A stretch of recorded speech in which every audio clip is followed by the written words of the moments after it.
함께 듣고 나누고 기도하려고 합니다.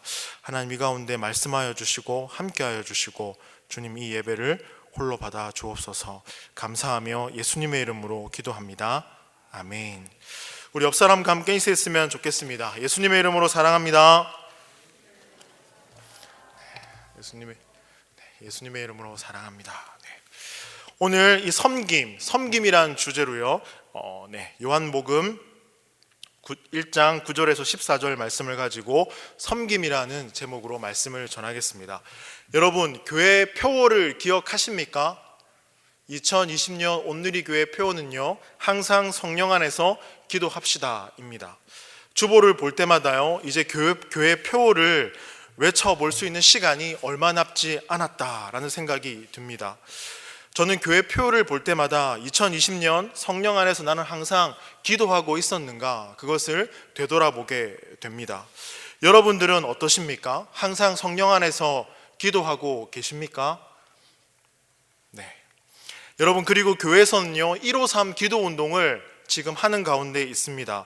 하루에 한 번, 가능하면 금식을 하고요, 교회와 나라와 셀과 그리고 다음 세대를 위해서 기도하는 시간을 가지고 있습니다. 이 두 가지 기도의 시간을 통해서 저와 여러분이 기도의 자리를 지켜가기를 소망합니다. 아멘이십니까?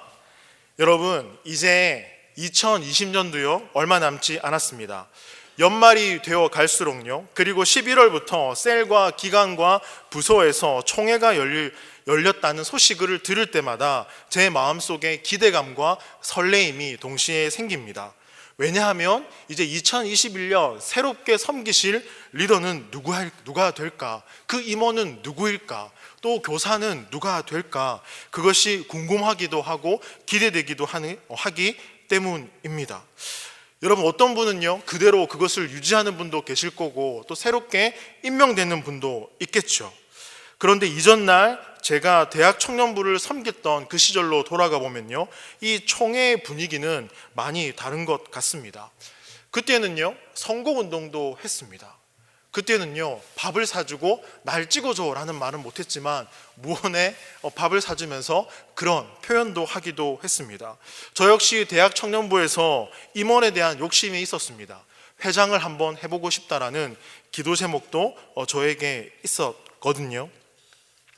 그런데 저는 회장이 되지 못하고요, 만년 총무에 그냥 만족해야만 했습니다. 선거 전에 지체들에게 치킨을 사주면서 이제 총회가 얼마 남지 않았어 라며 너스레를 떨기도 했었거든요. 그런데 결혼하고요, 아내랑 이런저런 얘기를 나누다가 아내가 대학 청년부 회장 출신이라는 사실을 알게 되었습니다. 그때부터 아내가 뭔가 좀 달라 보였습니다. 제가 그 섬김의 자리에 있지 못해서 그런 것 같았거든요. 이처럼요, 임원의 자리는요 섬김의 자리고, 이 섬김의 자리를 서로 하려고 내가 섬기겠다, 그런 마음들이 많았던 것 같습니다. 그런데 요즘은요 많이 변했습니다. 섬김의 자리보다 먼저 우리 각자의 삶이 더 우선이 되어버린 건 아닌가, 그런 생각이 들 때가 참 많습니다. 그래서 섬김에 대한 말씀을 준비했습니다. 그리고 전하고자 4가지 주제로 말씀을 준비했는데요, 그 첫 번째가 오늘 주보에 있는 본문을 통해 제가 11월 4일 날 이 섬김을 주제로 말씀을 전했습니다. 그 첫 번째 주제는요 성육신입니다. 예수님께서 이 땅에 오신 그 사건을 성육신이라고 합니다. 스스로 낮아지심으로 이 땅에 오셨죠. 그리고 우리를 섬기셨죠. 이것이 11월 4일 설교의 핵심이었습니다. 그럼 오늘 저는 두 번째 주제인 공생애에 대한 제목으로 말씀을 나누고자 합니다. 오늘 함께 살펴볼 내용은요, 섬김과 공생애, 예수님의 삶입니다. 예수님께서 이 땅에 오셔서 어떠한 섬김을 보이셨고 어떠한 사랑의 삶을 사셨는지 오늘 함께 살펴보도록 하겠습니다. 설교로 들어가기 전에요, 오늘 말씀의 결론부터 먼저 말씀드리고 싶은데요, 예수님께서 우리들을 너무나 사랑하셔서 스스로 낮아지는 섬김의 삶을 사셨습니다. 이것이 오늘 예수님의 공생애를 압축적으로 표현한 결론과도 같은 말입니다. 예수님께서 우리를 너무나 사랑하셔서 스스로 낮아지시는 섬김의 삶을 사셨습니다. 여러분, 실제로요 성경 곳곳에는 이 예수님의 삶에 대해서 예수님의 사랑과 섬김에 대한 말씀들이 많이 기록되어져 있습니다. 그 중에 오늘 함께 읽은 말씀 중에요, 요한복음 말고요, 마가복음으로 한번 가보겠습니다. 마가복음 10장 42절에서 45절 말씀입니다. 두 번째 예수님의 공생에 대한 설교를 준비하면서 이 마가복음 10장 42절에서 45절 말씀을 가지고 준비했습니다. 우리 다 같이 한번 한 절씩 교독해 보겠습니다. 예수께서 불러다가 이르시되 이방인의 집권자들이 그들을 임의로 주관하고 그 고관들이 그들에게 권세를 부리는 줄을 너희가 알거니와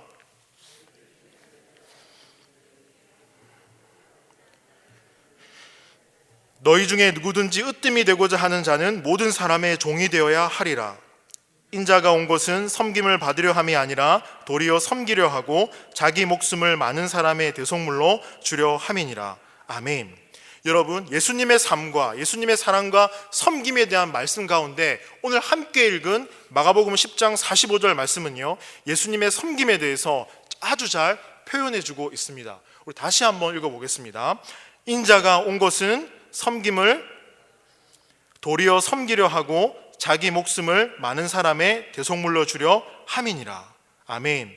여러분, 예수님은 섬기기 위해서 이 땅에 오셨고요, 또 스스로 낮아지시는 섬김의 삶을 사셨다라고 10장 45절은 우리에게 말씀해주고 있습니다. 자, 두 번째로요, 예수님은 사랑의 삶을 사셨는데요, 예수님의 사랑의 삶에 대해서 아주 잘 증언해주는 말씀이 있습니다. 요한복음 13장 1절 말씀인데요, 제가 읽어드리겠습니다. 6월절 전에 예수께서 자기가 세상을 떠나 아버지께로 돌아가실 때가 이른 줄 아시고 세상에 있는 자기 사람들을 사랑하시되 끝까지 사랑하시니라. 여러분, 이 말씀은 세족식을 하기 직전에 예수님께서 하신 말씀입니다.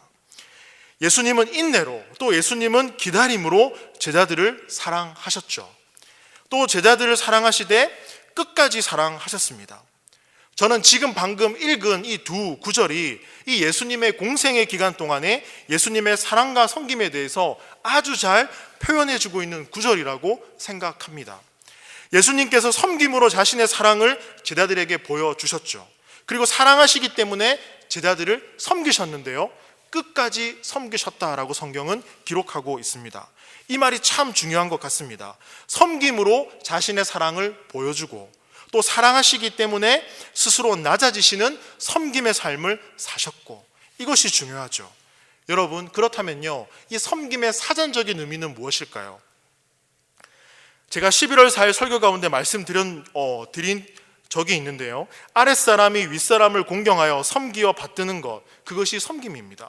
아랫사람이 윗사람을 공경하고 모시는 것, 이것이 섬김입니다. 그런데 예수님의 섬김은요, 반대시죠.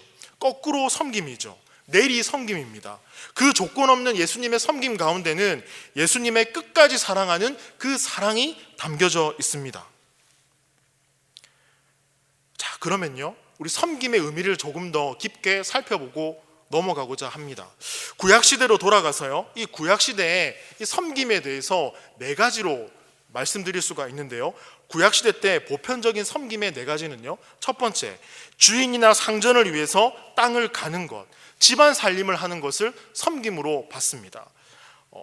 특별히 구약시대의 이 섬김은요, 노동과 관련이 아주 밀접합니다. 예를 들어 보겠습니다. 요셉이 보디발 장군의 가정 총무가 되어서 집안일을 도맡아 한 것, 이것이 섬김이죠.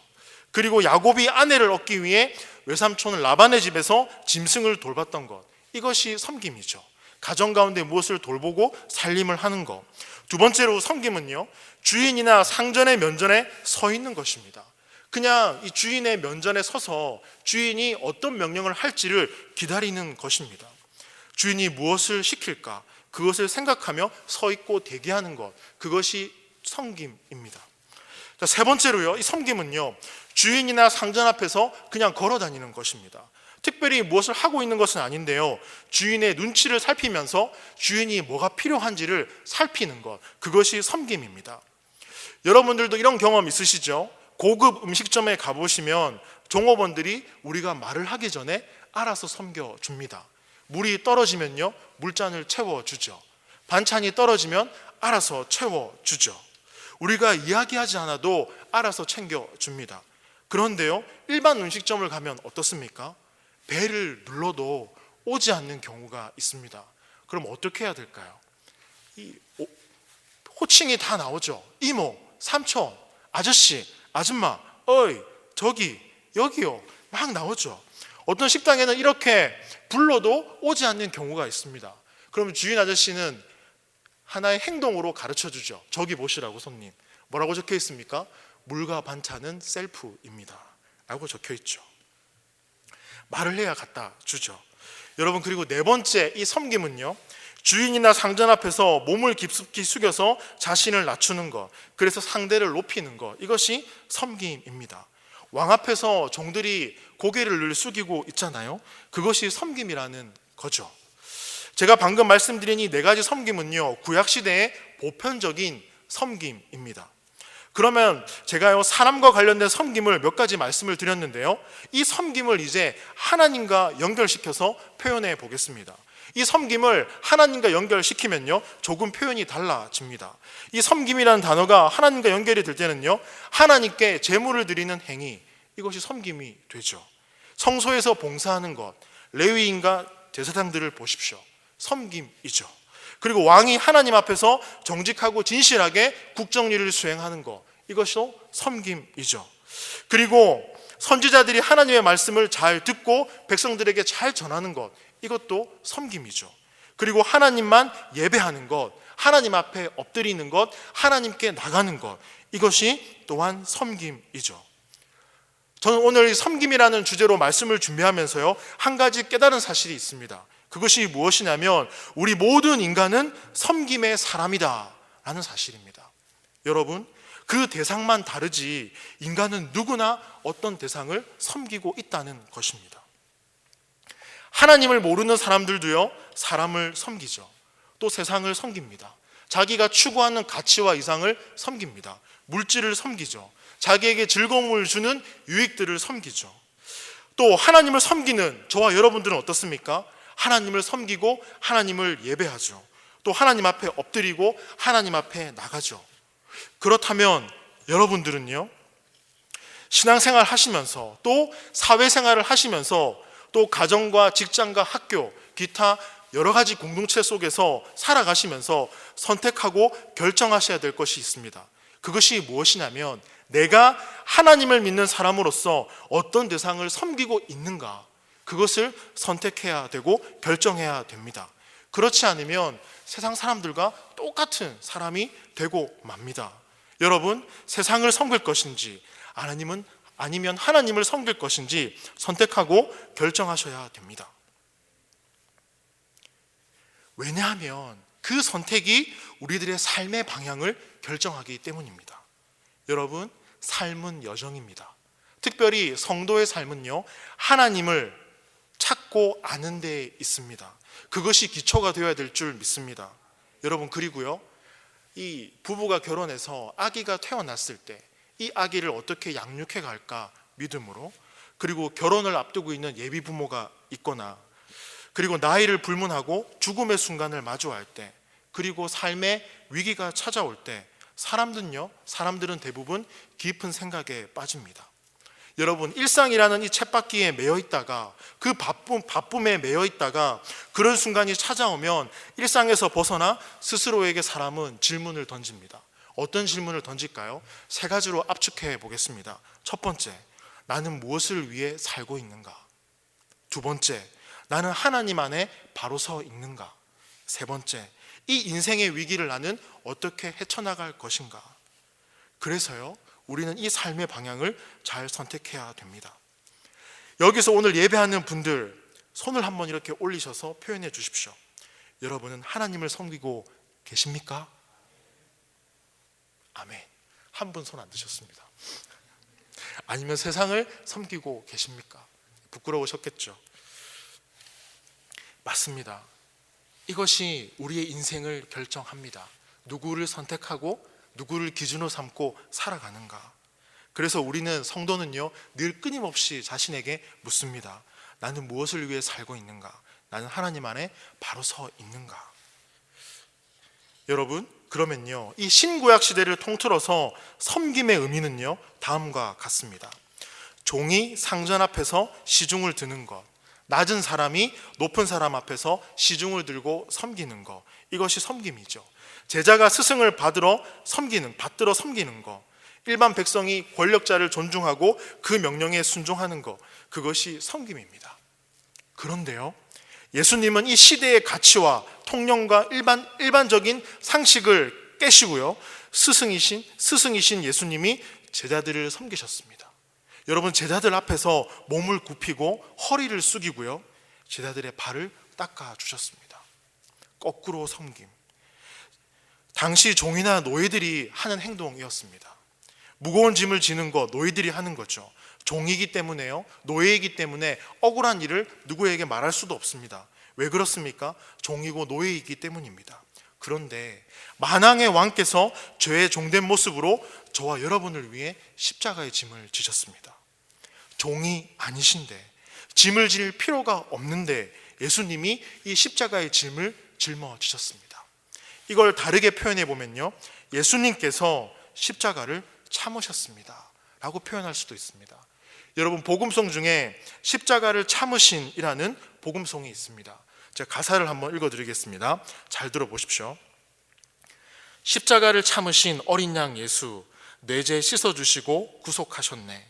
어둠을 물리치신 세상의 빛 예수, 영광의 빛 비추사 자유케 하시네. 예수, 하나님의 완전한 사랑, 예수, 하나님의 값없는 은혜, 예수, 하나님의 놀라운 지혜, 아름다운 그 이름 예수. 주 같은 분 없네. 주께 영광 돌리세. 주께 영광 돌리세.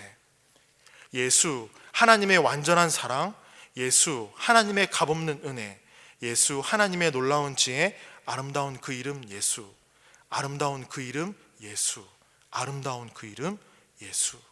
여러분, 우리를 위해 십자가를 지시고요, 십자가를 참으셨습니다. 그가 예수 그리스도입니다. 왕이신데, 아들이신데, 주인이신데 그분이 저와 여러분을 섬기셨습니다.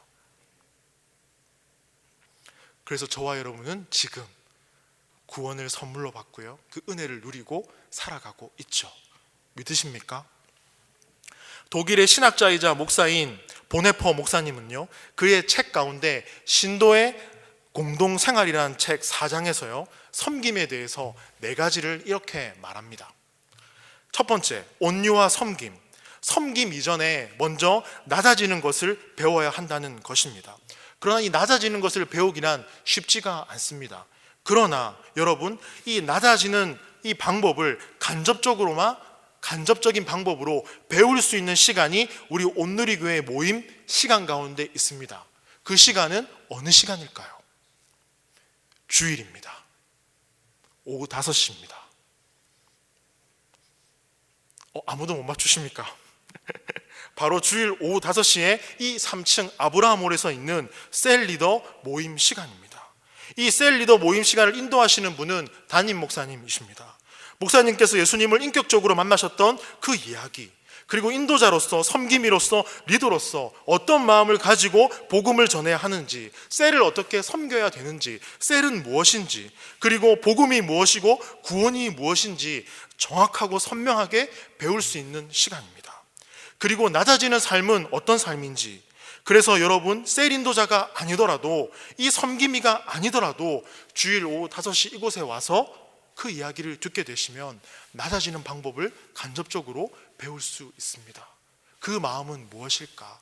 예수님이 우리를 향한 그 마음은 무엇일까? 그래서 그 시간을 사모하시고 기도해 주셨으면 좋겠습니다. 두 번째로요, 말없이 귀를 기울이는 섬김입니다. 우리는요, 너무나 많은 말을 하려고 합니다. 너무나 쉽게 가르치려고 하죠. 쉽게 정답을 주려고 합니다. 그런데 말없이 귀를 기울이는 것, 이것도 참 중요한 섬김이다라고 이야기를 하고 있습니다. 여러분, 교구장이 되어서 셀 모임에 실제로 참석을 했었는데요, 어떤 한 분의 이야기가 시작이 되었습니다. 삶의 아픔을 나누고 싶으셨나 봅니다. 공감하면서 듣고 있었죠. 이런 상황에 있습니다. 이런 일들이 있었어요. 너무 안타깝고 힘든 일이었습니다. 속으로 공감을 하면서 있었죠. 그런데 어떤 한 분이 중간에 끼어들으셨습니다. 그거는요, 이렇게 해서 그런 거예요. 이렇게 하셔야죠. 그러다가 아예 결론까지 내려주시더라고요.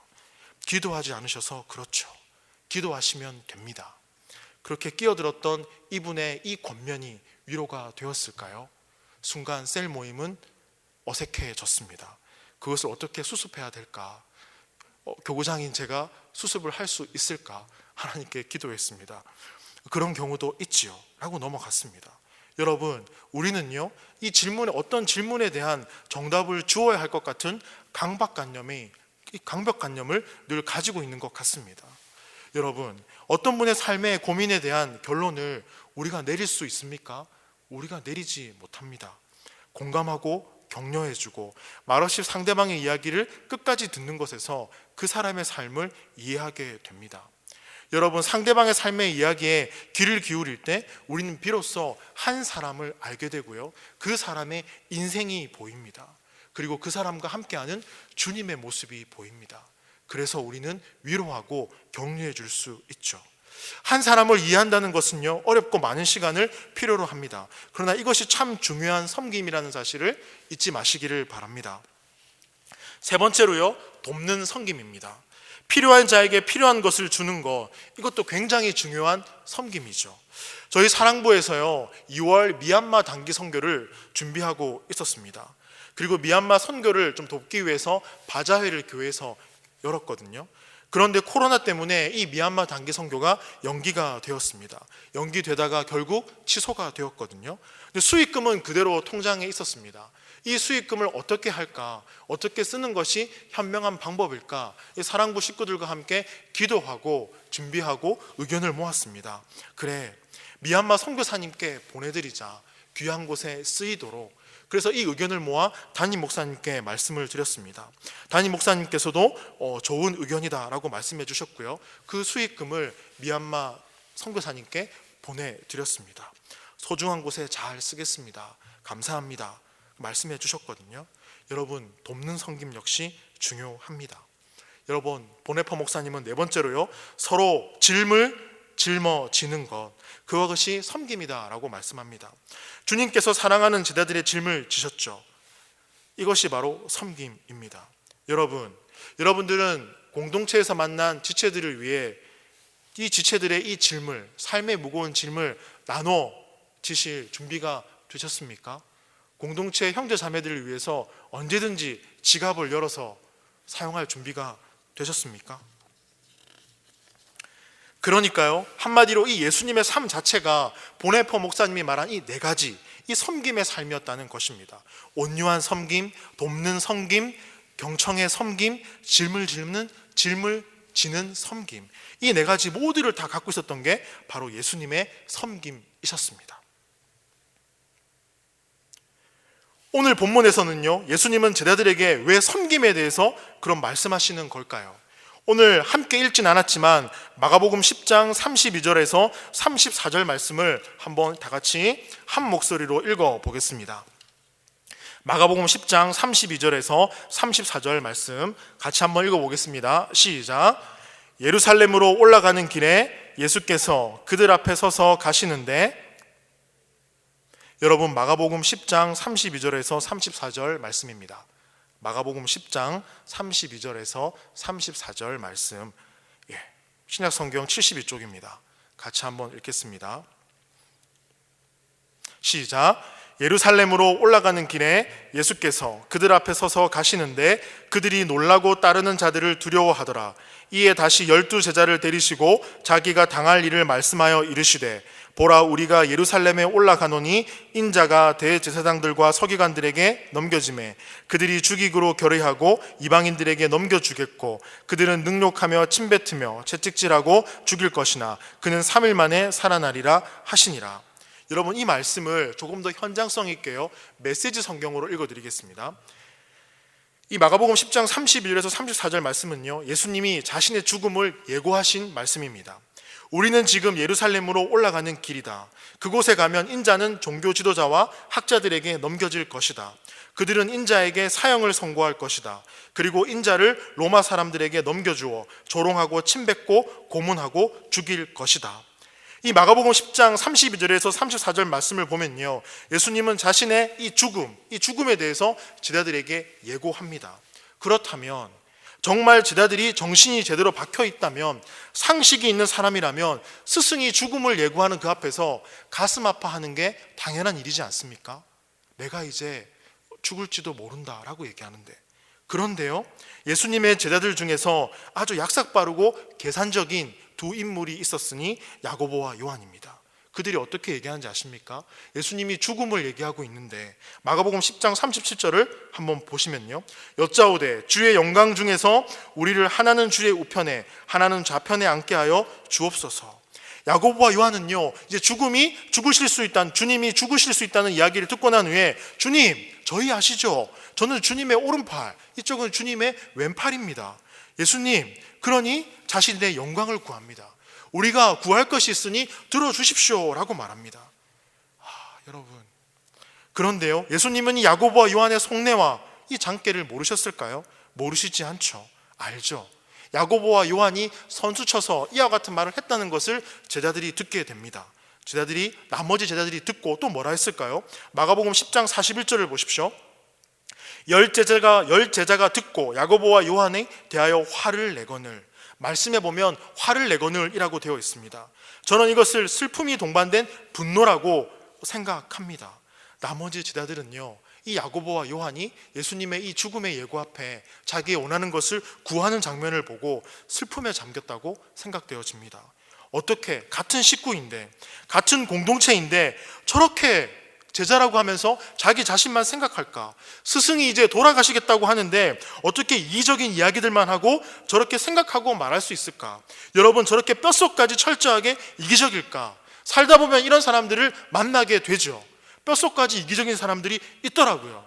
자기 생각만 하고요, 타인의 희생은 당연하다고 여겨지는 사람들, 이기적이죠.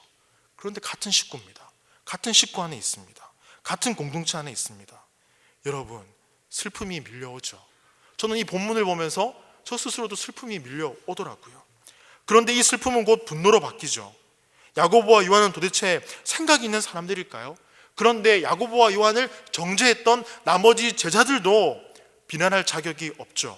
왜냐하면 이 제자들도 서로 싸웠거든요. 네가 크냐 내가 크냐, 서로 싸웠거든요.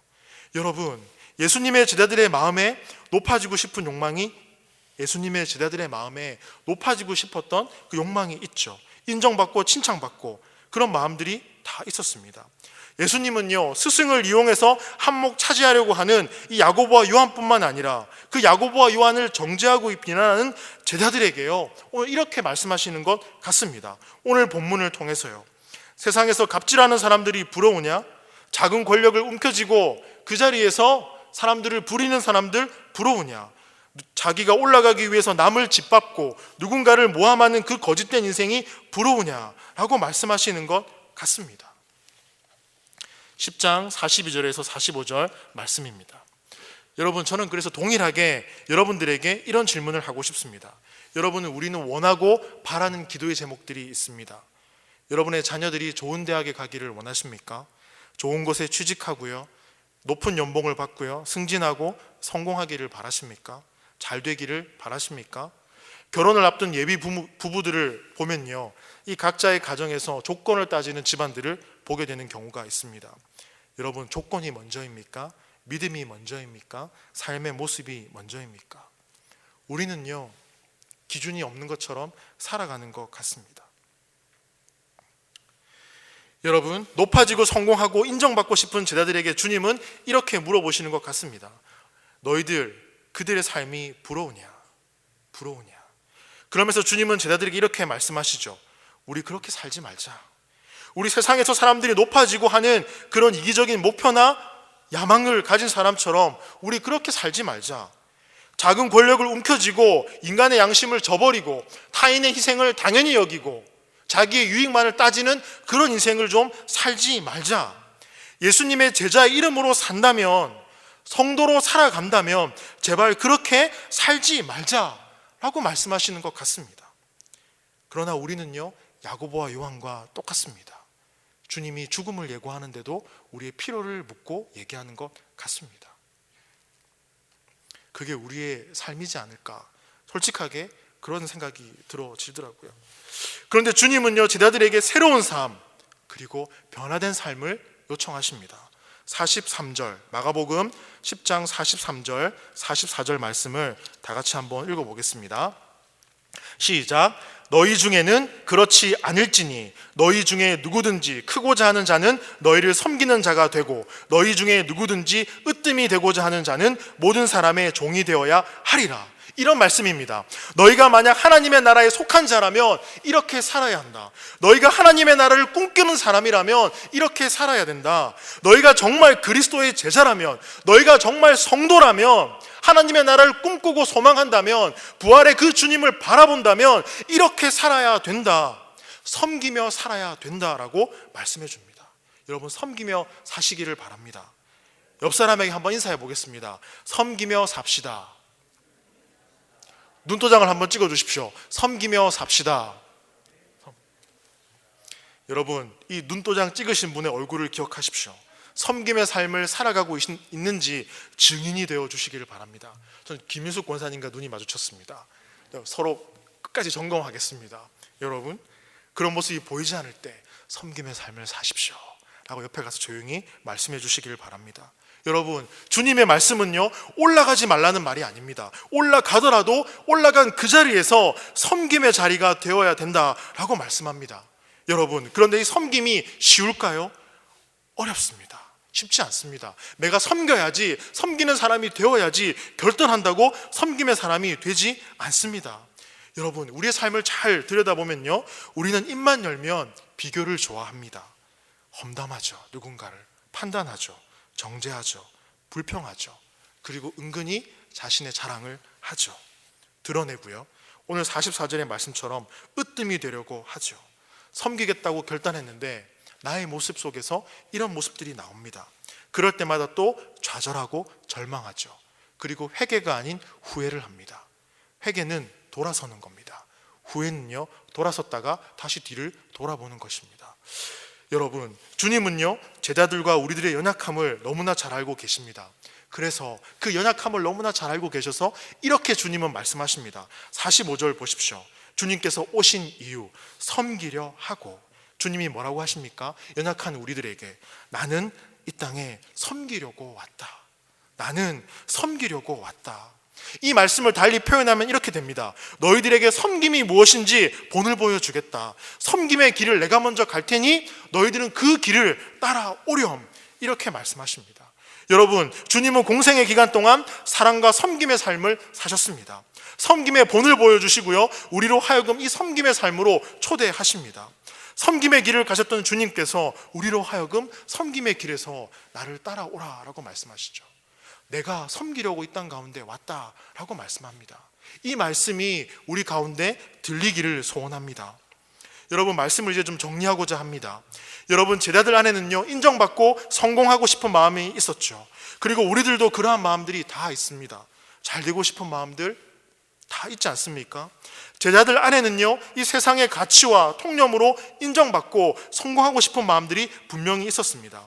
그렇기 때문에 이 제자의 길을 가면서도, 주님과 함께 그 길을 가면서도, 또 모든 것을 버리고 주님을 따르겠습니다라고 이야기하면서도 여전히 제자들은요, 누가 높으냐라고 서로 다툼이 있었습니다. 우리 안에 높아지려고 하고 인정받고 칭찬받고 싶은 마음들이 다 있지 않습니까? 저도 마찬가지입니다. 그런 마음들이 있거든요. 여러분, 또 세상에 살면서 또 세상의 성공과 가치들을 따라가려고 합니다. 흉내내려고 하죠. 은근히 그렇게 살아가는 사람들을 부러워하기도 합니다. 저도 부러워했습니다. 나도 저렇게 있어 봤으면, 힘들게 공부 안 했을 텐데 대학 다닐 때 그런 고민을 했거든요. 나도 그렇게 되면 좋겠다.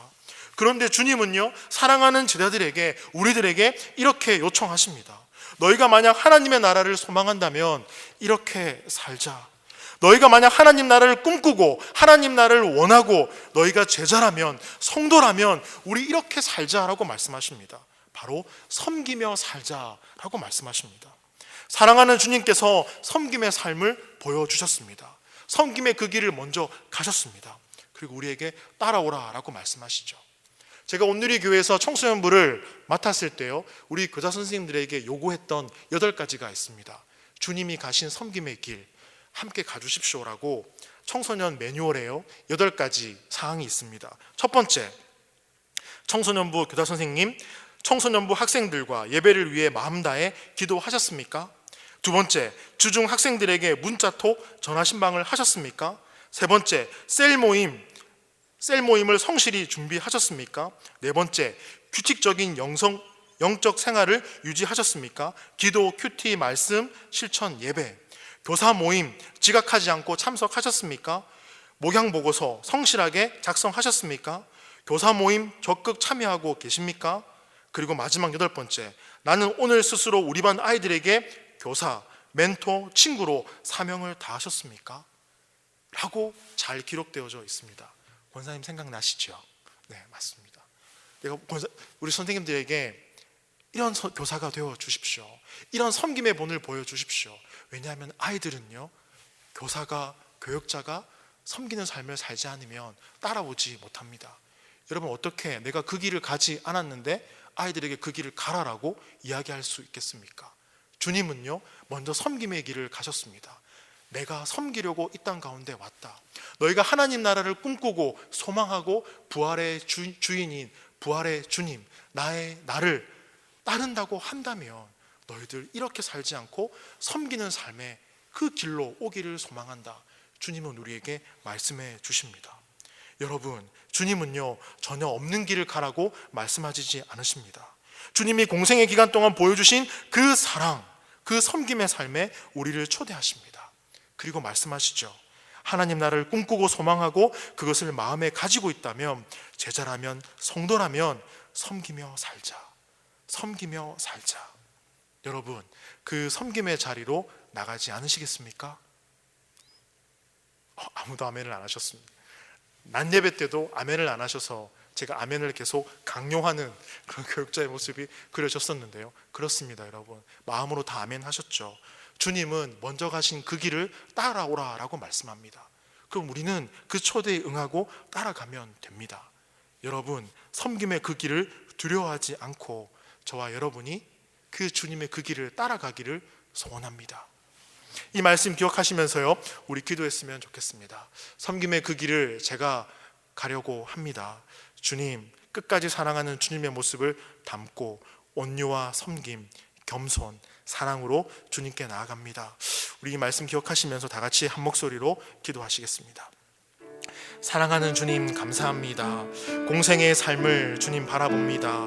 사랑으로 오셨고 섬김의 그 삶을 사셨던 주님의 모습을 바라봅니다. 온유하셨고 경청하셨고 끝까지 사랑하셨고 우리와 함께 하셨으며 이 땅 가운데 섬기려고 오셨다고 말씀하신 주님의 그 음성을 듣습니다. 주님, 우리 또한 역시 섬김의 그 자리를 지키며 나아가는 성도의 삶을 살아내는 우리 모두가 될 수 있도록 주님 인도하여 주시옵소서. 먼저 가신 그 길을 따라가는 성도의 삶을 사는 우리 모두가 되기를 소망합니다. 주님, 감사합니다. 사랑합니다. 예수님의 이름으로 기도합니다. 아멘.